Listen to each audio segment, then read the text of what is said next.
What up YouTube, it's your boy Pawncho. In today's video we're gonna be going over some of the best graphic settings and controller settings that you can have in Modern Warfare 2 right now. Let's scroll down to the graphic settings first. We'll go over the graphics first. I play with display mode and as full screen. Do about 240 hertz monitor, so you need to select your highest screen refresh rate, of course. Mine is auto, but 240 is the highest that I can go. Also, you need to select your display resolution as its native display resolution that would be on your monitor. So if you have a 1080 monitor, you need to select 1080 if it's not already selected. And also if you have a 1440p monitor, you need to select 1440. Scrolling down, aspect ratio is automatic. I don't have VSync enabled in any of the games that I play or on my monitor, so I just leave these off. Custom frame limit I have at 300. My menu custom 60, and then out of focus is at 30. This is all tailored towards what your PC can handle, so they say that it's best to do whatever hertz your monitor is. That's what you want to set your frame rate to. So 240 would be mine, so that would be a good sweet spot if I wanted to have the most consistent frames. Although you can't see anything past 240 visually, I just have my uncapped at 300 for video purposes. High dynamic range is off. So scroll up to the quality. So my quality preset is custom. So there is quality presets now in this game. You can pick minimum, basic, balanced, ultra, extreme, or custom. I have mine set to custom. My render resolution is always going to be 100. For AMD users, this is a big one right here. For me, this is where I've seen the most increase in FPS and also visual quality. So there's presets just like the quality presets that we have for the AMD FSR. You have performance, which gives you the most frames you can get. Balanced is kind of like that in between. You can see a little bit better, but you're still gonna have frames close to in that range that performance has.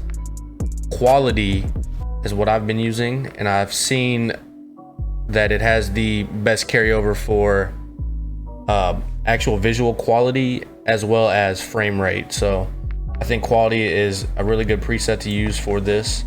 And I'll show you a different side also, as well as not using this AMD FSR as well. Anti-Aliasing I have just at the SMAA T2X. My nearby level of detail is low. Getting down to the details and textures, texture resolution is normal. Texture filter anisotropic is high. Particle quality is low. Bullets and sprays, I usually have this off or on. It kind of just depends on how I'm feeling. You can turn it off, you can turn it on. It's not gonna affect your VRAM in any way. My shader quality is low. Tessellation I have off. You can turn this on near all. Like I said, again, this doesn't have it says it has an effect on your VRAM. I don't really think it does. It doesn't affect your usage at all. So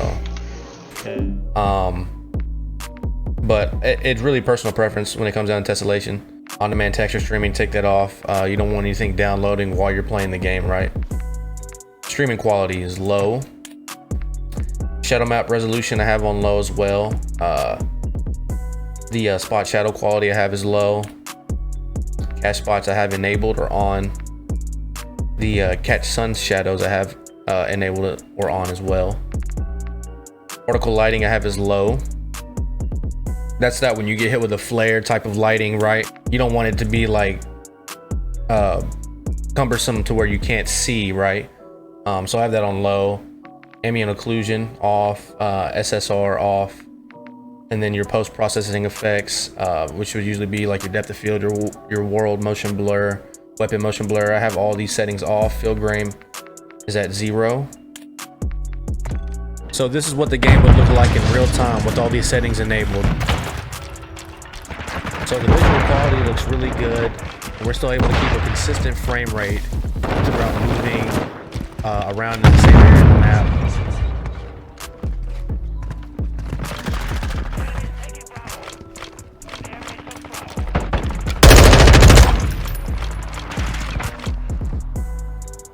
And then we'll get into the other set of settings, right? So if I was to turn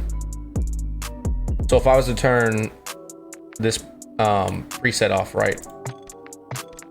Well, what would you use next, or what would be the best settings for that if you don't have that option, which most AMD users should have that option?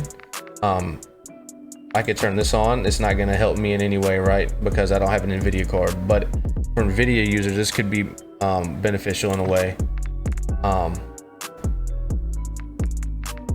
So I have the AMD SFR off, and I want to try to get the best frames possible without having to use that setting, right? So you go over here to the Fidelity cast, turn it on, set it to 70. 60 or 70 is usually a pretty sweet spot right now. Your texture resolution on normal. I leave my texture filter anisotropic on high. Game looks amazing with this setting on. I do recommend if you aren't looking to have the most FPS, you just want the game to look really good, right?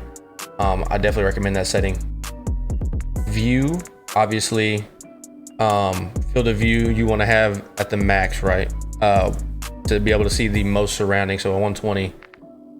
Also have my my ADS field of view on affected, and then my weapon field of view is just on default. And then third person field of view, I played third person a little bit, it's pretty fun. I have mine set to 90. Then I just left these last 3 settings: the vehicle field of view, first person camera movement, and third person camera movement the same. So this is what the game looks like in real time with Fidelity cast turned on. The game looks incredible, and I believe we keep pretty consistent frames through the quality changes we've made from AMD FSR to Fidelity cast.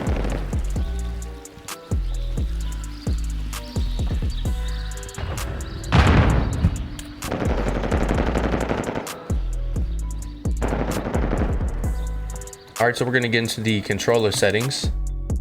For me personally, I play on controller. My button layout is tactical, and then I usually just use a default stick layout preset. Controller vibration is always off. For me personally, I believe that aiming as far as sensitivity is all personal preference and what you're comfortable with. So I play on 2020. As far as aiming goes, I believe that it should be what you're comfortable with, right? Your personal preference on what you believe your horizontal stick sensitivity should be, or your vertical stick sensitivity should be. I play on 2020 personally. I'm not gonna go into like my sensitivity multipliers or my dead zones. So we're gonna go into the gameplay section.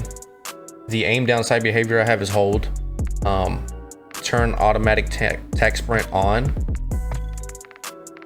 Equipment behavior, hold. So this is a big one. This weapon mount activation is for my movement guys out there, my people who want to slide cancel, right? Because it's still in the game, it's just not as functional as it is in the previous Warzone. So there's a couple of different ways to do this, right? You can use ADS, and you just press your slide button, whatever your slide button may be. You press your ADS button once for ADS, and you press jump, and that'll allow you to do a slide cancel in this game. There's also another way to do it. You can do it with a double tap ADS. It's a little more intuitive because you have to press the ADS button twice, right? But this doesn't allow you to mount around walls as easily as just regular ADS does. So you could be walking around a corner, right? And you press ADS one time, and if you're beside a corner, you may ADS onto that corner, right? you may mount that corner just because you have it set to ADS1. So with that being said, I believe that they're both great options if you prefer to slide cancel right and you want to do that. I use double tap ADS just so I'm not mounting walls as easily. I know a lot of people use ADS. I believe the ADS is probably the easiest way to do it. But once again, personal preference. But you can slide cancel in this game. So once again, ADS or your weapon mount activation, and you would press your slide or crouch. You would ADS once, and you would jump simultaneously to create that slide effect, that slide cancel effect, right? Same with double tap ADS. You would slide, you would ADS twice, and then you would jump on a simultaneous effect. Scrolling down to the interact reload behavior, we have tap reload. And then armor play behavior, we have apply 1. For my aim assist guys out there who play on a controller, make sure your aim assist is turned on, right?